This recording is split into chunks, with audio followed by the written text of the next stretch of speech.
after a year that Jorge Prado and probably Kawasaki want to forget, it sounds like he is actually out of the deal.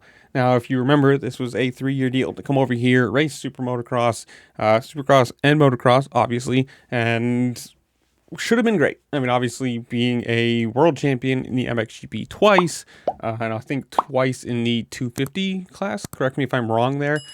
He is a top tier talent. Like, he definitely should be a guy who, depending on how well he can come to grasps of supercross being something that he hasn't really ridden his entire career. I mean, MXGP is all outdoors. They don't do supercross over there, or at least to the level that we do. But you still have to say, world champion on a dirt bike should be able to come over here and be competitive. Even if he's not the number one guy in supercross, still should have been, up there in outdoors. But this coming from Steve Mathis, Pulp MX, saying, quote, "I thought I tweeted this at MX Donations, but heard Prado is out of his Cowie and Monster deals. Red Bull KTM will be announced on October 16th. And that was the other big thing. Obviously, was on Red Bull KTM, I think his whole career. Correct me if I'm wrong. But you have a bunch of different sponsors there. Red Bull, KTM, gear sponsors, everything. Moving over here, it's a big switch from Red Bull to Monster, KTM to Kawasaki, Austrian bike to Japanese bike, different frames, different, just different world. And obviously this switch didn't go very well.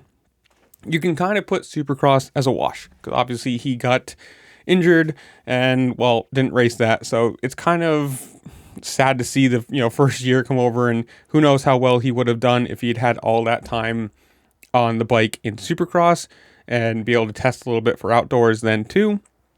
But obviously outdoors didn't go all that well either. And you gotta say, it really wasn't a horrible season. I mean, for all intents and purposes here, he finished 6th overall in the 450 class. That's not a great thing, obviously.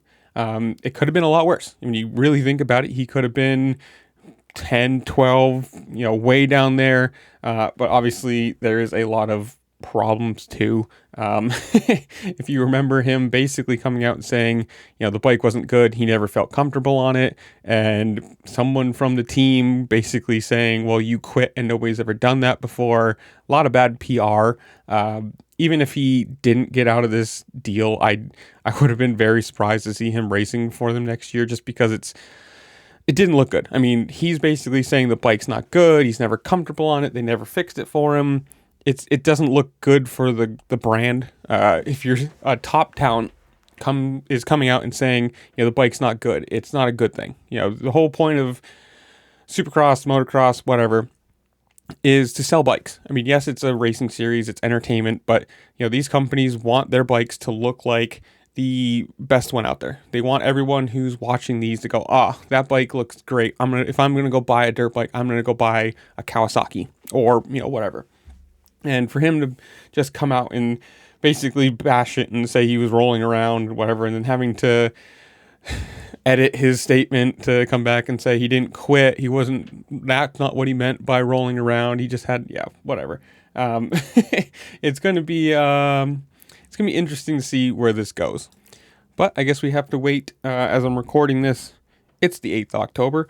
We're gonna be waiting 8 days to see if Steve Matthews is correct. If he actually does sign with Red Bull KTM, I'm not going to be surprised if he does. That's probably the logical place for him to go, back to the brand and the bike he was comfortable on. Now, obviously, we have a different rule set than over an MXGP, but it's probably going to be, it's going to be red apples compared to green apples instead of oranges to apples. So it's probably going to be a lot closer to what he was used to, closer to what he was comfortable on. And see where it goes. I mean, obviously, the Red Bull KTM has been a very successful team for a while, with multiple Supercross champions, multiple big name people on that bike, and with Sexton leaving and the rumor of Tomac going there, we're gonna have to see what kind of contract he gets. Whether it's a 1 year. What I've seen is a 1 year incentive only, like you go out and win, we'll pay you, but otherwise you're getting nothing. Or if it's going to be a multi-year, we'll see. But until that point, any updates will continue. I will give you But comment down below, tell me what you think. Are you excited for the off season, silly season, World Supercross, whatever it is? Comment down below, tell me what you think. While you're down there, make sure to like, share, subscribe, do all the fun things this platform allows you to do, because it does really help me out and I appreciate it. And with that, I'll see you later. Peace.